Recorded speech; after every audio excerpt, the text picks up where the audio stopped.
Radio Nuevo Mundo presentamos el programa Barco de Papel, un espacio que aborda la literatura desde todas las esquinas del arte. Con ustedes, David Evia y Macarena Castro. Bienvenidas y bienvenidos. Cuando el estanque era el mar. Amigas y amigos de Radio Nuevo Mundo, reciban ustedes un cordial saludo. Damos comienzo aquí a un nuevo capítulo de Barco de Papel. La ruta de hoy nos hará desembarcar en la vida y obra de Benjamín Vicuña Maquena. Recorreremos con una musa los textos de la Gaceta Leucade y pasaremos revista a la actualidad literaria. Me acompañan Macarena Castro y Anaís Griot. Hola David. Hola David, hola Macarena. Benjamín Vicuña Maquena fue un hombre de múltiples facetas. Sus intereses transitan por la historia, la política, el periodismo, la literatura, entre otros. A lo largo de su vida se desempeña como parlamentario e intendente, ejerciendo gran influencia en la lucha por las libertades civiles, el progreso y la incorporación de Chile en la ruta de la modernidad, acciones que hicieron que su nombre quedara estampado en las páginas de la historia de los hombres notables del país. Nacido el 25 de agosto de 1831 en la ciudad de Santiago, proviene de una familia de personalidades destacadas. Es hijo de Pedro Félix Vicuña Aguirre, intelectual, periodista y crítico conservador chileno, conocido por ser el fundador del diario El Mercurio de Valparaíso en 1827, y de Carmen Maquena Vicuña. Sus abuelos fueron Juan Maquena O'Reilly, general durante la Guerra del Pacífico y considerado como el creador del Cuerpo de Ingenieros Militares del Ejército de Chile, y Francisco Ramón Vicuña y Larraín, quien ejerció como vicepresidente de la República en 1829. Realiza sus estudios básicos en el Colegio de Cueto para después proseguir, como muchos de sus pares, en el Instituto Nacional y en la Universidad de Chile. Sus incursiones en el ámbito público son tempranas. En 1849 publica el artículo de investigación titulado El sitio de Chillán de 1813 en el diario La Tribuna, donde aborda la confrontación entre los patriotas al mando de José Miguel Carrera y las fuerzas realistas. Pese a sus orígenes familiares, sus convicciones liberales van tomando cada vez más fuerza. Esto se expresa cuando se une a las filas del llamado Club de la Reforma y la Sociedad de la Igualdad, junto a Santiago Arcos y Francisco Bilbao, en una clara afrenta contra el gobierno conservador. Disuelta la organización por efecto de la arremetida de las fuerzas oficialistas, muchos de sus miembros pasan a la clandestinidad. Sin embargo, toma las armas junto a su padre y hermanos en el motín de Urriola de 1851, luego de cuyo fracaso es capturado, decretándose la condena a muerte por su participación en la insurrección. Disfrazado de mujer, logra escapar de la cárcel junto a José Miguel Carrera Fontecilla, hijo del prócer del mismo nombre. Se une al alzamiento armado en La Serena en la Revolución de 1851 en contra del mandato de Manuel Bulnes, encontrando una derrota aplastante que lo obliga a huir hacia Valparaíso para embarcarse a la ciudad de California en Estados Unidos, lo que constituirá el primero de sus exilios. Durante este periodo se dedica principalmente al comercio, pero también recorre gran parte del país, conociendo de primera fuente las turbulencias político-sociales de la fiebre del oro, en pleno auge por esos años. Luego se traslada a Europa, pasando por Inglaterra, Francia, Holanda, Alemania, Italia y España. Sin embargo, el recuerdo de la patria lejana y el panorama poco alentador que observó en su paso por el extranjero le hicieron volver a Chile al cabo de 3 años. El testimonio de su periplo por tierras extranjeras queda registrado en Páginas de mi diario durante 3 años de viajes, de 1856, publicación donde describe pormenorizadamente los lugares que conoció desde múltiples ángulos: economía, política, literatura y actividades culturales, se despliegan en la pluma de Vicuña Maquena, llegando incluso a analizar la personalidad de los habitantes de las numerosas ciudades donde se estableció. Si una preocupación desarraigada una exageración esclarecida, un error de menos, una idea nueva desarrollada, aparecen al espíritu del que lea estos ensayos o arranquen al joven corazón de las generaciones a que yo pertenezco un impulso santo de justicia, del honor y del bien, su verdadero objeto quedará realizado, dirá el joven autor en el prefacio de su obra. En octubre de 1855 regresa a Chile y se incorpora nuevamente a la facción política opositora al gobierno conservador. También participa como secretario de la Sociedad de Instrucción Primaria y en la Sociedad de Agricultura. En 1857, mismo año en que completa sus estudios de leyes en la Universidad de Chile, publica El ostracismo de los Carrera, apasionada obra destinada a narrar las hazañas de los hermanos en lo que denomina un episodio de la independencia de Sudamérica, título que posee el mérito de fundamentar sus letras con gran rigor documental, incluyendo entrevistas recopiladas por el autor. La voz de los liberales opositores al mandato de Manuel Montt se hace presente fuertemente en el periódico La Asamblea Constituyente, fundado en 1858 por Vicuña Maquena. Aquí sus escritos, junto a los de figuras notables como Manuel Antonio Mata, Francisco Marín Recabarren, Isidoro Errázuriz, Rafael Vial, entre otros, arremeten contra la Constitución de 1833 y proponen la formación de una asamblea constituyente bajo la convicción de la urgente necesidad de dar a Chile una carta fundamental plenamente democrática. Estas acciones, junto a su apoyo a la derrotada revolución de 1859 liderada por Pedro León Gallo, le valen caer detenido, ser encarcelado por un año y luego expulsado del país. Del periodo que pasa tras las rejas es su obra Mi diario de prisión, donde promueve el que la élite liberal sea la encargada de conducir el proceso revolucionario, desestimando la fusión liberal-conservadora que había surgido como respuesta ante el totalitarismo del gobierno en curso. También continúa con la redacción de Historia de los 10 años de la administración de don Manuel Montt, que se publicaría 3 años más tarde, donde relata con profundo detalle la Guerra Civil de 1851 y donde se lee: «Soy, y lo confieso, el soldado de una causa generosa y desdichada. Simpatizo con ella desde el fondo de mi corazón, como la deidad de mi juventud y de mis sacrificios, y la guardo además como una sagrada herencia de mis mayores. Me acuso por esto de antemano de este género de parcialidad que a nadie daña, porque es hija solo del entusiasmo y del amor». Pedro León Gallo, con quien se reúne Benjamín Vicuña Maquena, no es solo el líder de la revolución de 1859, sino que además es uno de los más grandes poetas chilenos del siglo XIX. El segundo exilio lo lleva a Inglaterra en compañía de los hermanos Guillermo y Manuel Antonio Mata, además de otros tantos revolucionarios condenados por las fuerzas conservadoras, a bordo de la Louisa Braggington, embarcación inglesa que operó como prisión flotante para los desventurados liberales. La vista del buque y de la cámara, que parecía un sepulcro, nos fastidió un poco, pero yo estaba solo preocupado por la despedida de mis hermanos y de mis recuerdos. A ellos viví entregado durante todo el viaje, pero principalmente en los primeros días en que fueron mi sueño constante, despierto y dormido. Señalaría más adelante Vicuña Maquena sobre su experiencia rumbo a tierra británica. Gracias a una escala en el archipiélago Juan Fernández, desarrolla un profundo interés por la historia de las islas, el cual queda plasmado en la obra Juan Fernández, Historia verdadera de la isla de Robinson Crusoe, que ve la luz en 1883. Aquí el autor despliega su pluma combinando la escritura documental con un estilo narrativo propio de la literatura, recurso que en lo sucesivo se hará presente en gran parte de sus investigaciones históricas.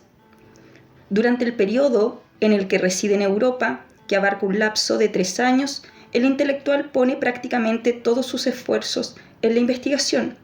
Por ello, gran parte de su tiempo lo dedica a las bibliotecas de Inglaterra, Francia y España, rescatando material sobre Chile, que constituirá la base de sus posteriores investigaciones históricas. Este trabajo documental lo complementa hacia 1860, momento en que se traslada a Perú y establece relación con Pedro Demetrio O'Higgins, hijo de Bernardo O'Higgins, quien le hace entrega de valiosos papeles sobre la independencia del país vecino y la vida de su padre. Con el arribo a la presidencia de José Joaquín Pérez, regresa a suelo nacional y se reintegra rápidamente a la vida pública.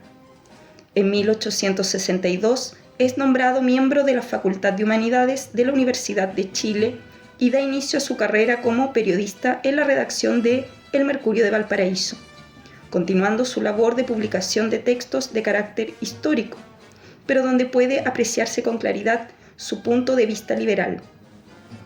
Además, desde 1864 se convierte en diputado en 3 ocasiones, primero por el departamento de La Ligua, luego por Valdivia y finalmente Talca.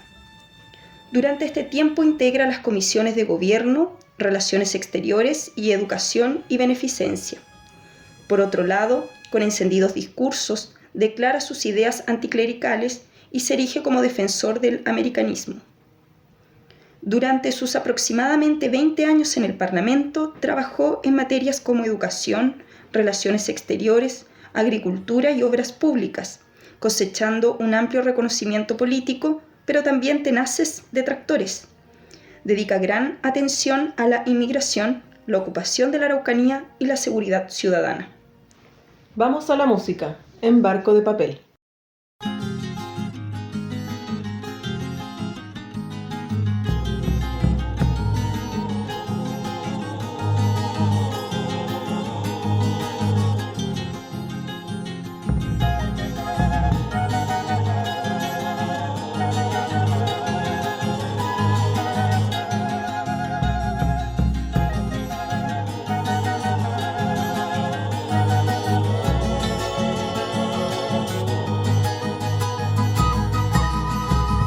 Escucha la arena que mueve el desierto, escucha el reloj que entierra a los muertos. Atrás bandolero, la muerte te aguarda, llegaron los galgos, murió una guitarra, tu sangre invisible será derramada, oíste muñeca. Ya no montarás, ya no correrás, ya no vengarás, ya no vivirás.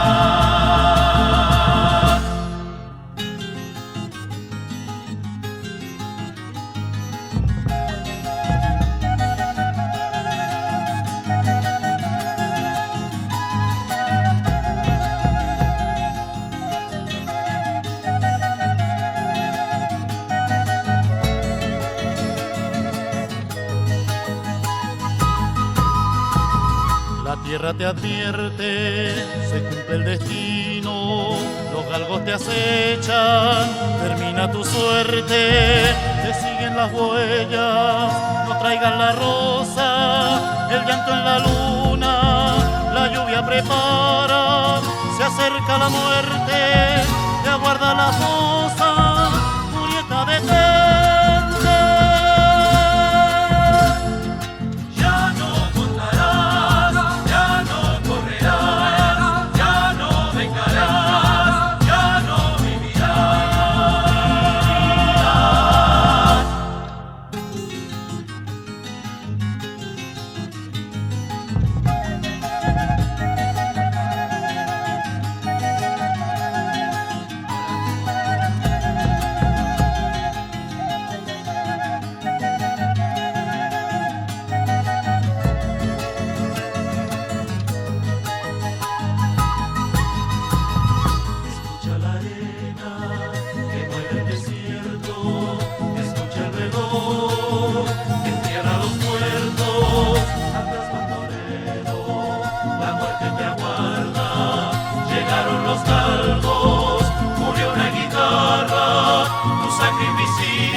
Derramada, oíste murieta.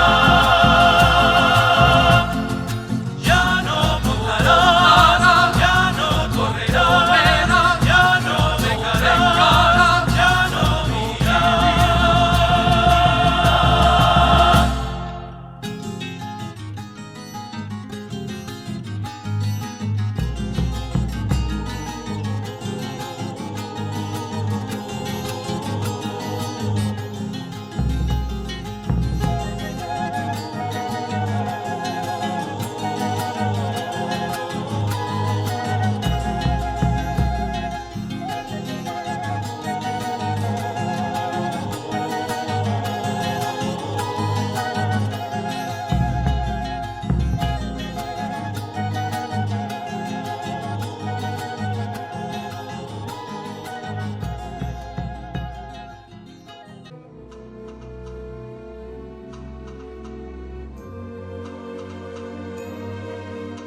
En Radio Nuevo Mundo escuchas Barco de Papel, con David Evia y Macarena Castro. En 1863, Benjamín Vicuña Maquena publica la segunda parte de su Introducción a la historia de los 10 años de la administración Montt, donde dedica sus letras a la figura de Diego Portales Palazuelos, un personaje especialmente controversial en la historia nacional.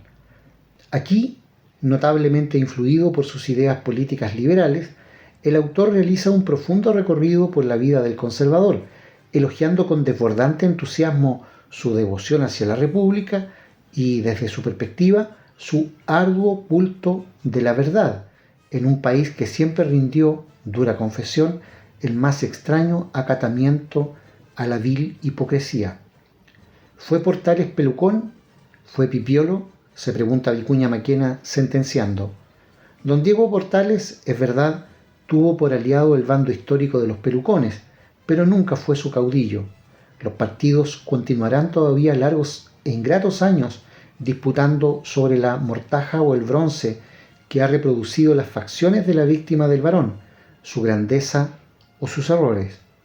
Pero en los venideros siglos, cuando las pasiones y los hombres descansen en el mismo osario, no quedando en pie de todas sus efímeras luchas sino el único sentimiento que sostiene y engrandece a los pueblos, el amor a la patria, el nombre de Portales será perdonado de sus errores y su memoria, limpia entonces de toda sombra, brillará alta y justificada, porque si fue tirano, también fue mártir, y nunca dejó de ser chileno.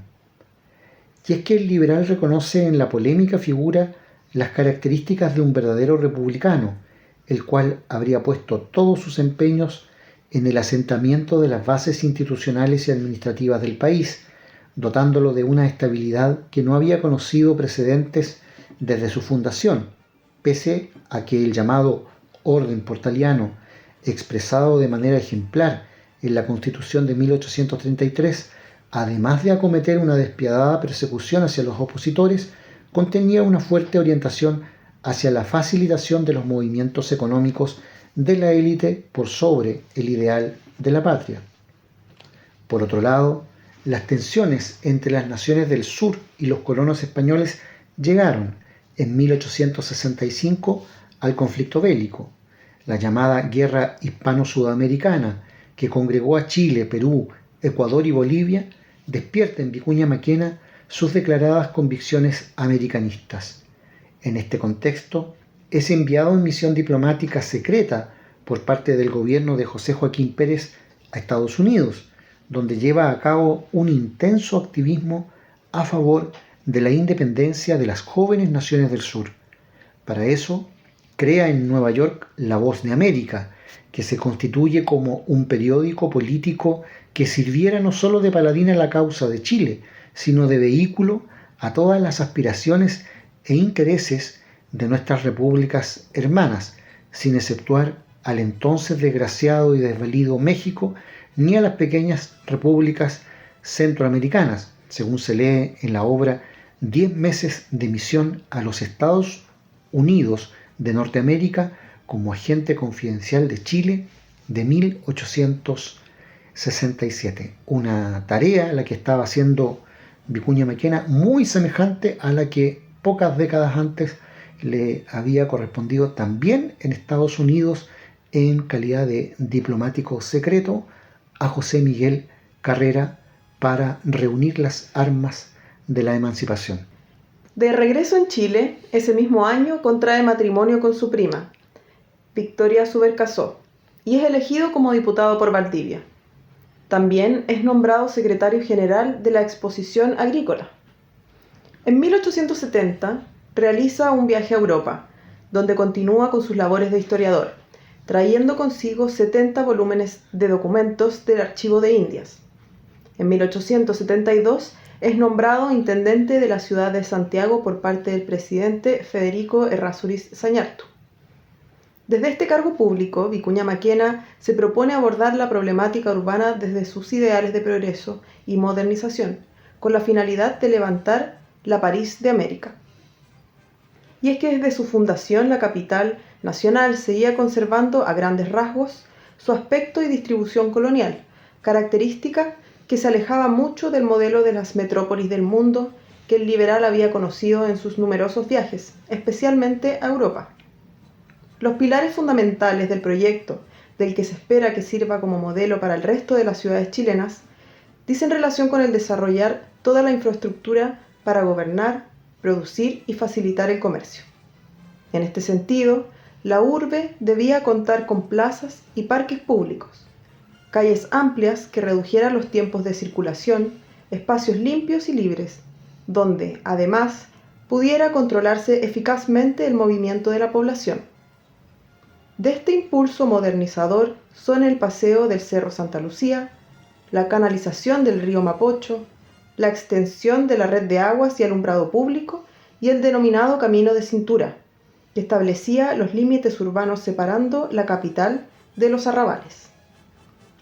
Esta visión modernizante encuentra gran respaldo económico gracias a los ciclos mineros de la plata y el cobre, iniciativa que, si bien queda inconclusa, abriga, en palabras de Vicuña Maquena, la esperanza de una cooperación suprema que redima de una manera definitiva a la capital de la República de los males que periódicamente la afligen, que coloque las diversas clases de su población en las condiciones de todas las sociedades cultas y cristianas, que le proporcione todas las mejoras higiénicas de que bajo el clima más sano y más hermoso de la tierra es susceptible, y por último, que le permita disfrutar de todas las comodidades y embellecimiento que hoy son todavía medianamente posibles, no obstante la incuria de varios siglos.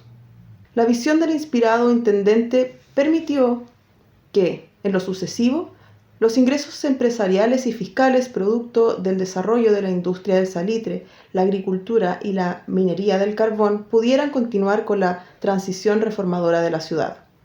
Esto se vio reflejado en la aparición de nuevos barrios, edificios públicos y grandes casas para la élite local. El impacto social de las obras realizadas le da tal popularidad que surge casi espontáneamente su proclamación como candidato a la presidencia para las elecciones de 1876. Inicia así su campaña de los pueblos, con gran éxito. Sin embargo, termina retirando su postulación en favor de Aníbal Pinto, representante de la Alianza Liberal, en medio de graves tensiones con la administración de la época. Si bien su aventura hacia el sillón presidencial no prospera, su actividad política no cesa, pues es elegido senador por Coquimbo. Desde esta tribuna asume un rol activo en apoyo de la causa chilena en la Guerra del Pacífico. En una sesión secreta del Senado, fechada el 24 de marzo de 1879, el intelectual declara: «La guerra viene, pues, y ya golpea a nuestras puertas con el ruido del cañón. Es preciso ser sordo para no sentir sus pasos, y demasiado perezosos y demasiado culpables para esperar que los aplazamientos, las misiones y los recados por el cable puedan estorbar la consumación de un hecho que ya está consumado». Así, recurriendo a sus dotes de periodista, procura informar a la población sobre las avanzadas del conflicto en las páginas de El Mercurio de Valparaíso, El Nuevo Ferrocarril, La Patria, La Nación de Valparaíso y en la revista 21 de Mayo de Iquique. En la misma línea, publica una obra general dividida en 4 volúmenes. El primero, llamado Episodios Marítimos, cuenta la historia de la corbeta Esmeralda hasta su último combate. El segundo y tercero, que llevan por título Historia de la campaña de Tarapacá e Historia de la campaña de Tacna y Arica, 1879-1880, respectivamente, abordan los enfrentamientos previos a la toma del Morro de Arica. Y finalmente, Historia de la campaña de Lima, que describe la campaña de ocupación de la capital vecina y que el autor define como la parte más viva, más interesante y más dramática de esos anales militares. También publica Álbum gráfico de la gloria de Chile, donde se exponen biografías de soldados y marinos caídos en la reciente guerra, a modo de enaltecer la figura del héroe militar entre la población. En Iquique se cebó la muerte en el heroísmo. 150 hombres sublimes escoltaron en su camino hacia la inmortalidad a Prat, a Serrano y a Riquelme. refieren sus páginas. Pero además llevó a cabo labores concretas en favor de los combatientes, creando instancias destinadas a socorrer a las madres, viudas, hermanas e hijos de los soldados muertos. Entre ellas destaca la Sociedad Protectora de Santiago, organización donde desempeñó funciones junto a su esposa y familiares. Durante los últimos años de su vida, Benjamín Vicuña Maquena, junto a su esposa, Victoria Subercaseaux, optaron por retirarse de la vida pública en un fundo de Santa Rosa de Colmo, ubicado en el departamento de Quillota, a orillas del río Aconcagua, propiedad que había sido adquirida como herencia de su suegro. Es allí donde, el 25 de enero de 1886, le sobreviene la muerte, dejando tras de sí un legado especialmente amplio, espejo de sus múltiples facetas, todas ellas ancladas a su ideal de progreso para que la República entrara en plena forma en el nuevo escenario que imponía la modernidad. La clase política e intelectualidad del país le rinden un último homenaje en uno de los funerales públicos más concurridos que se recuerden en la historia nacional. Es la vida y obra de Benjamín Vicuña Maquena, de cuya escritura algo aún se nos queda en el tintero y ya lo veremos en nuestro tercer bloque junto con Letras en la Sech. Pero antes, Anaís, Vamos a la música, en Barco de Papel.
En Radio Nuevo Mundo escuchas Barco de Papel, con David Evia y Macarena Castro. Nuestro capítulo de hoy está dedicado, por cierto, a Benjamín Vicuña Maquena, y decíamos que se nos quedaba algo en el tintero, porque efectivamente nosotros nos encontramos emitiendo este programa desde la Biblioteca Pública Nicomedes Guzmán, y entre los libros que se encuentran en sus anaqueles está uno de mucho valor precisamente para este tema. ¿Verdad, Macarena?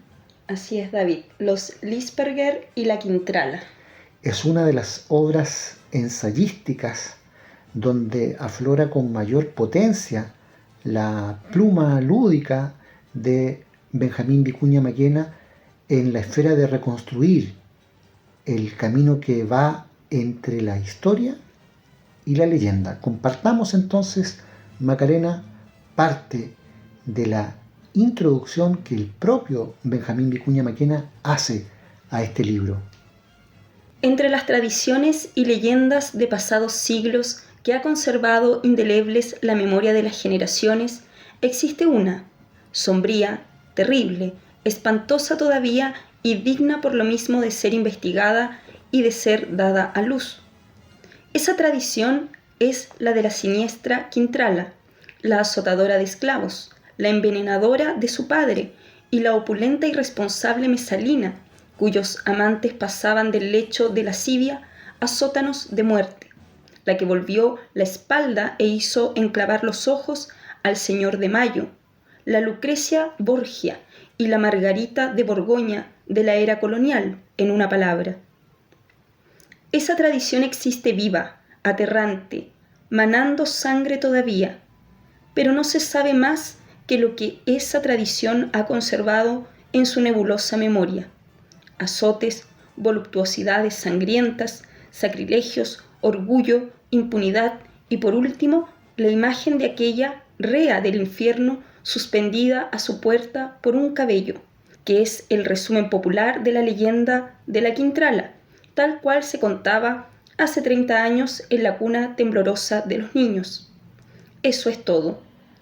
Más allá comienza la duda, la oscuridad, la ponderación, el horror. ¿Quién era, en efecto, esa mujer? ¿Existió en realidad en nuestro suelo? ¿O es un mito extranjero transportado a Chile de los cuentos de brujos que componían la antigua biblioteca de la niñez y de la plebe? ¿En qué siglo vivió? ¿De dónde procedía? ¿Cuáles fueron sus mayores crímenes? ¿Quiénes sus víctimas más señaladas? ¿Cómo vivió, en fin, en nuestras ciudades? ¿Acaudalada o menesterosa? ¿Aristócrata o pechera? ¿Esposa o arpía? ¿Y cómo desapareció al fin de la escena de sus delitos y de su poderío social casi sin límites?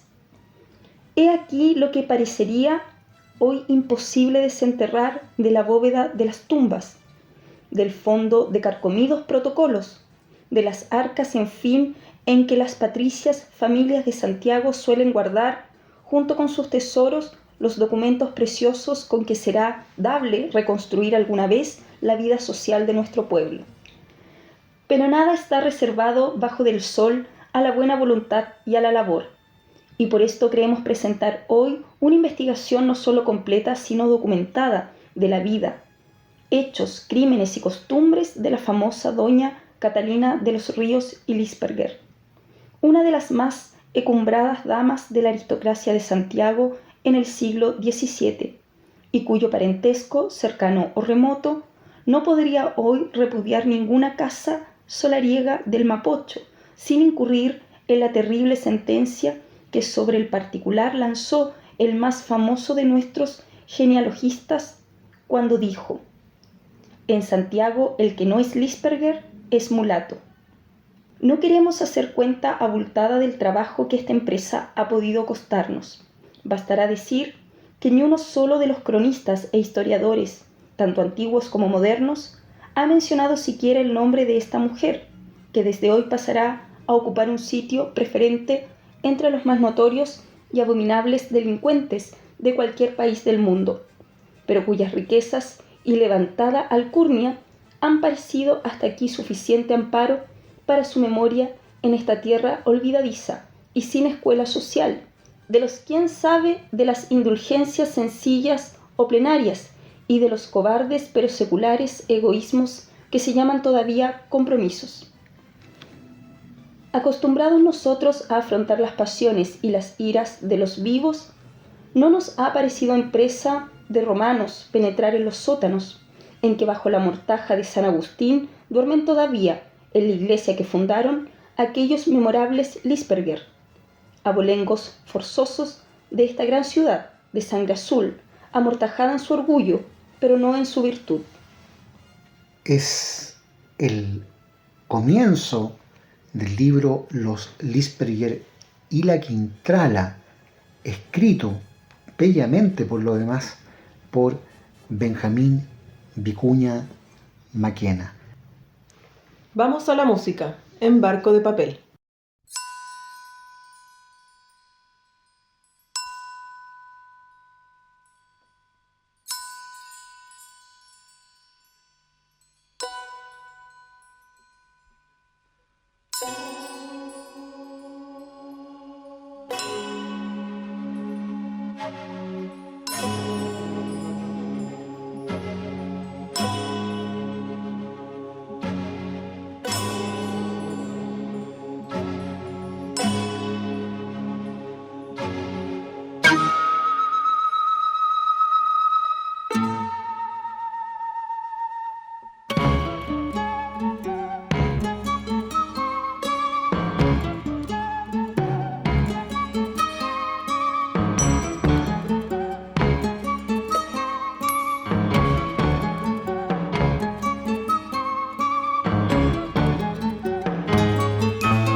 Que inseparable de la idea que podamos tener del hombre, es del hombre en sí mismo,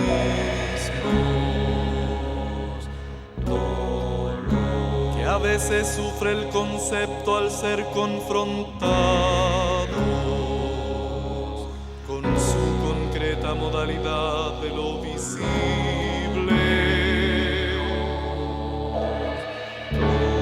Sé que el camino más corto entre dos puntos luminosos pasa necesariamente por la sombra. Homini es perfección, similitudo de que no es sagrada la inmovilidad. Homini es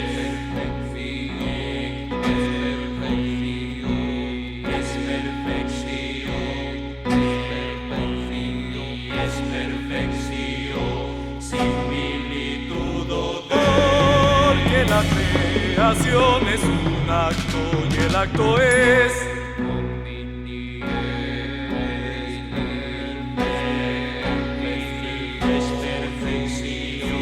similitud de una idea en constante movimiento.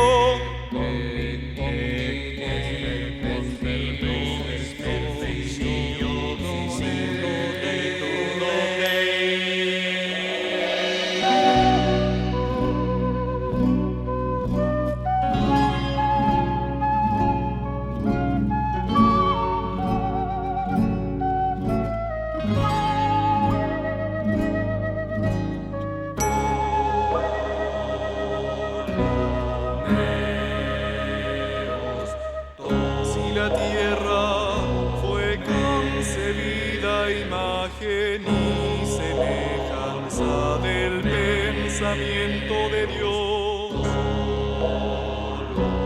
Si el pensamiento tiene trayectoria elíptica, la tierra es un pensamiento que gira alrededor del sol.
caótica, monopólica. Y estos oídos duros, blancos, podrían leer sentían de afirmaciones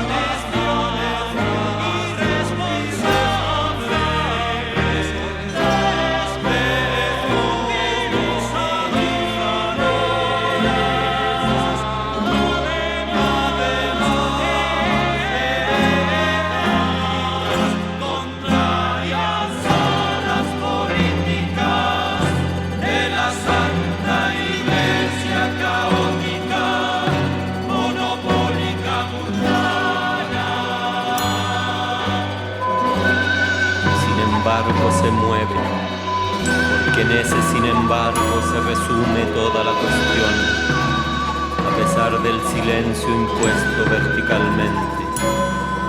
Sin embargo, sí, de las heridas que puedan herirse, y aún de los muertos que seguirán muriendo. Sin embargo, siempre sí, epure si muove, sí.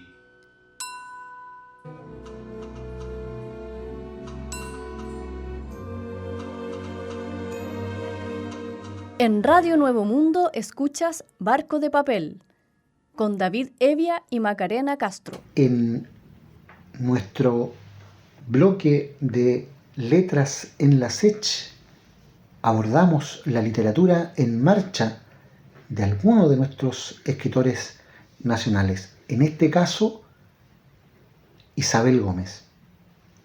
Nacida en Curicó en 1959, la poeta Isabel Gómez Muñoz volcó su inclinación por las letras participando en los talleres literarios Gaviota, Huelén, de Martín Cerda y Hernán Ortega, y, cuando ya residía en Santiago, en Espacio, de Osvaldo Ulloa, entre otros.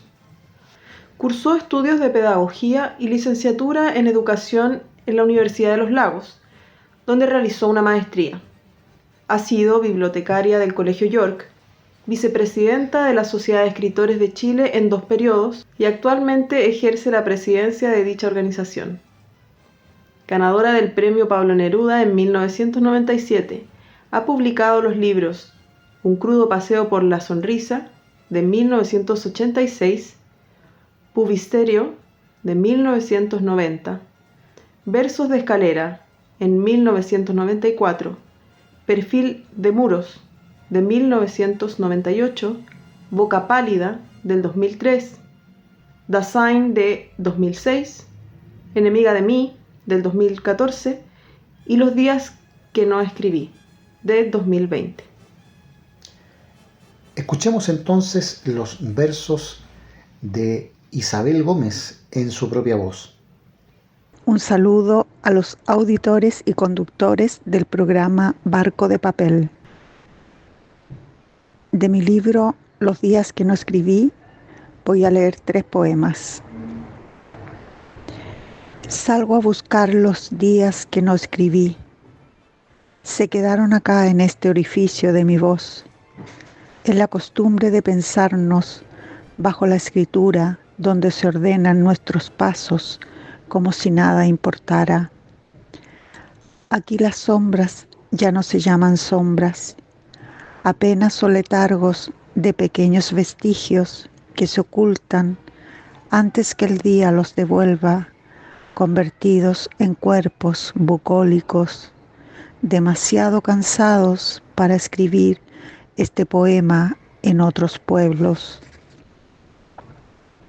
El poema desciende hacia otros poemas, apenas estuvo con nosotras, cruzó zonas donde el verso cambió de lugar, de tiempo, de historia, de estirpe.